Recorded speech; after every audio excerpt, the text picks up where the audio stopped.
नमस्कार साथियों, कैसे हैं आप सब। आशा करता हूँ कि आप सब बहुत अच्छे होंगे। और हर रोज़ की तरह मैं आज फिर क्लास 10 के हिंदी का फर्स्ट चैप्टर का बहुत ही इम्पोर्टेंट ऑब्जेक्टिव लेकर आ गया हूँ, जिसका नाम है श्रम विभाजन और जाति प्रथा। तो चलिए बिना देर किए हम अपनी वीडियो की ओर आगे बढ़ते हैं। और यदि आपको हमारी वीडियो अच्छा लगे तो लाइक और चैनल को सब्सक्राइब ज़रूर कीजिएगा। तो चलिए आगे बढ़ते हैं। करण लेखक किस विडंबना की बात करते हैं? विडंबना का स्वरूप क्या है? तो एक करा आधुनिक युग में जातिवाद का पोषण होना, बी करा जातिवाद के प्रति समाज का उदासीनता, सी करा जातिवाद का समर्थन करने वाले व्यक्तियों की कमी, या डी करा जातिवाद का प्राचीन प्रथा के रूप में प्रस्तुत होना। तो इसका राइट आंसर हो जाएगा ऑप्शन नंबर ए, आधुनिक युग में जातिवाद का पोषण होना। अगला क्वेश्चन की ओर आगे बढ़ते हैं। अगला क्वेश्चन कह रहा है जाति भारतीय समाज में श्रम विभाजन का स्वरूप स्वाभाविक रूप क्यों नहीं कही जा सकती? ए कह रहा है जाति प्रथा मनुष्य की रुचि पर आधारित नहीं है, बी जाति प्रथा में केवल कुछ पैसे होते हैं, सी जाति प्रथा समाज की आवश्यकताओं को पूरा नहीं करती है, और डी जाति प्रथा अत्यधिक जटिल है। तो इसका राइट आंसर हो जाएगा ऑप्शन नंबर ए, जाति प्रथा मनुष्यों की रुचि पर आधारित नहीं है।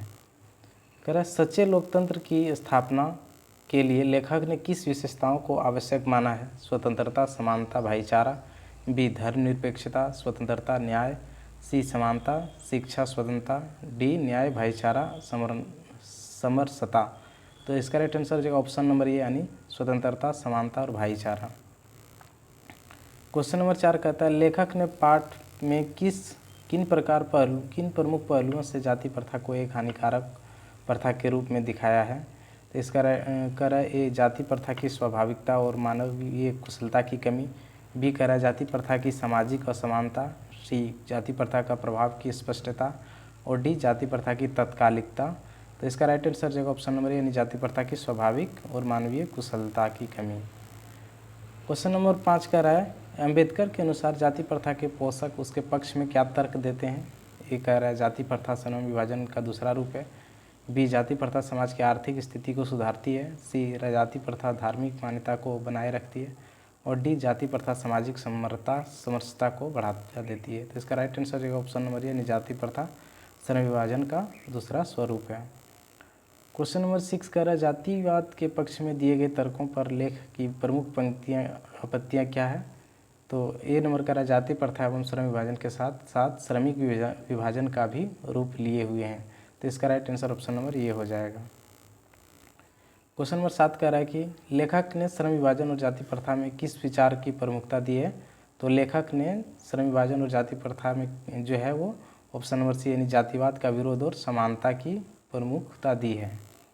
क्वेश्चन नंबर 8 कहता है श्रम विभाजन और जाति प्रथा पर लेखक का क्या दृष्टिकोण है? तो श्रम विभाजन और जाति प्रथा के पर जो है लेखक का दृष्टिकोण जो है वो है अस्वाभाविक और हानिकारक। यह अस्वाभाविक और हानिकारक है, option number B. Question number 9 का जाति प्रथा किस प्रकार का विभाजन लेखक ने बताया? तो ए नंबर का है स्वाभाविक और आवश्यक, बी का है स्वेच्छा पर आधारित और मानवीय, सी का है अस्वाभाविक और श्रमिक, डी का है सामाजिक और धार्मिक। तो इसका राइट आंसर है ऑप्शन नंबर सी, यानी अस्वाभाविक और श्रमिक। क्वेश्चन नंबर 10 करा जाति प्रथा द्वारा पेशे का निर्धारण किस आधार पर किया जाता है? ए सामाजिक स्थिति, बी व्यक्ति की रुचि, सी व्यक्ति की क्षमताएं, और डी पारिवारिक परंपरा। तो इसका राइट आंसर होगा ऑप्शन नंबर ए, सामाजिक स्थिति। लेखक का जातिवाद के प्रति क्या विचार है? ये कह रहा है यह सामाजिक उन्नति के लिए आवश्यक है, यह सामाजिक असमानता और विषमता को बढ़ाता है, यह समाज को एकजुट करता है, यह मनुष्य के व्यक्तिगत विकास में सहायक है। तो इसका राइट आंसर है ऑप्शन नंबर बी, जो जातिवाद जो है वो सामाजिक असमानता और विषमता को बढ़ाता है। क्वेश्चन नंबर 12 कह रहा है लेखक का कहना है कि जाति प्रथा का क्या दोष है? ये कह रहा है यह पेशे को एक ही स्थान पर स्थिर कर देता है, यह पेशे की विविधता को बढ़ावा देता है, यह कार्यकुशलता में सुधार करती है, यह समाज की सामाजिक संरचना में को मजबूत करती है। इसका राइट आंसर है ऑप्शन नंबर ए, यह पेशे को एक ही स्थान पर स्थिर कर देती है। यहाँ पेशे का मतलब है ऑक्यूपेशन, यानी कार्य, जो कार्य अपनाते हैं वो। क्वेश्चन नंबर 13 कर रहा है जाति प्रथा में पेशे का निर्धारण किस आधार पर होता है? ए सामाजिक स्थिति, बी व्यक्ति की क्षमता, सी पेशेवर रुचि, डी शिक्षा स्तर। तो इसका राइट आंसर जो ऑप्शन नंबर ए, सामाजिक स्थिति। क्वेश्चन नंबर 14 का रहा है सच्चे लोकतंत्र की स्थापना के लिए क्या आवश्यक है। ए सामाजिक असमानता, बी स्वतंत्रता और समानता, सी जातिगत भेदभाव और डी धार्मिक विविधता। तो इसका राइट आंसर जो ऑप्शन नंबर बी स्वतंत्रता और समानता। क्वेश्चन नंबर 15 कहता है लेखक ने के अनुसार जाति प्रथा का प्रभाव क्या होता है। यह व्यक्तिगत विकास को बढ़ावा देती है, यह सामाजिक एकता को मजबूत करती है, यह लोगों की विवस्तता से कार्य करने को मजबूर करती है। ऑप्शन नंबर डी यह पेशेवर कुशलता में सुधार करती है। तो ऑप्शन नंबर सी इसका राइट आंसर हो जाएगा। क्वेश्चन नंबर 16 का लेखक की दृष्टि से जाति प्रथा में व्यक्तियों को कैसे पेशे में बांध दिया जाता है। ऑप्शन ए करा पेशेवर कुशलता के आधार पर, समाज की आवश्यकता के अनुसार, सी माता पिता की सामाजिक स्थिति के आधार पर, डी व्यक्तिगत रुचि और क्षमता के आधार पर। तो इसका राइट आंसर जो ऑप्शन नंबर सी माता पिता की सामाजिक स्थिति के आधार पर। 17 कह रहा है जाति प्रथा के तहत पेशे में बंधे व्यक्ति को क्या समस्या होती है। ए पेशेवर परिवर्तन की सुविधा, बी सामाजिक सम्मान की सुविधा प्राप्ति, डी सी तकनीकी विकास की चुनौती और डी रोजगार की स्थिरता। तो इसका राइट आंसर जो ऑप्शन नंबर सी तकनीकी विकास की चुनौती। क्वेश्चन नंबर 18 कह रहा है लेखक ने श्रम विभाजन और जाति प्रथा में सामाजिक प्रथा को किस रूप में प्रस्तुत किया है। एक कह रहा है सामाजिक आवश्यकता, बी हानिकारक प्रथा, सी एक आधुनिक प्रथा और डी एक धार्मिक प्रथा। तो इसका राइट आंसर जो ऑप्शन नंबर बी यानी एक हानिकारक प्रथा।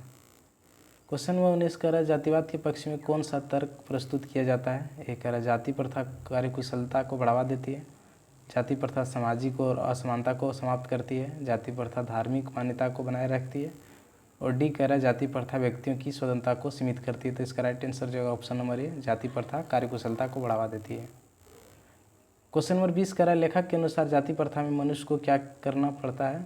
ए स्वेच्छा से पेशा चुनना, बी पेशेवर कुशलता प्राप्त करना, सी सामाजिक स्थिति के अनुसार पेशा अपनाना और डी व्यक्तिगत रुचि के अनुसार पेशा बदलना। तो इसका राइट आंसर जो ऑप्शन नंबर सी यानी सामाजिक स्थिति के अनुसार पेशा अपनाना, ये लेखक के अनुसार जाति प्रथा में मनुष्य को करना पड़ता है।